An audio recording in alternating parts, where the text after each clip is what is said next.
Select the most appropriate meaning of the underline phrase. एक phrase दिली आहे, त्याचं मोस्ट ॲप्रोप्रिएट मिनिंग विचारलं. It is necessary to keep our chin up in these stressful days. हे जे काही stressful days आहेत याच्यामध्ये महत्त्वाचं आहे की आपण काय राहिलं पाहिजे, आशावादी राहिलं पाहिजे आणि सकारात्मक राहिलं पाहिजे. अर्थात वाक्याच्या सेन्सवरून सुद्धा जाता येतं. मग ऑप्शन्स काय काय आहेत? Be strong, be proud, be positive. आपण या स्ट्रेसफुल डेजमध्ये it is necessary to keep our chin up, म्हणजे NCC मध्ये असताना नेहमीच म्हणायचं बघा आम्ही, चिन अप म्हणजे काय, व्यवस्थित स्ट्रॉंग राहा. आले का लक्षात? अर्थात त्या चिन अपचा अर्थ असायचा की व्यवस्थित वरती बघा, खाली बघू नका.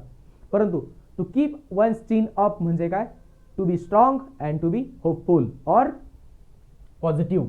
मग त्यांनी विचारलंय की मिनिंग काय आहे, to keep our chin up or to keep, idiom आहे आपले to keep one's chin up.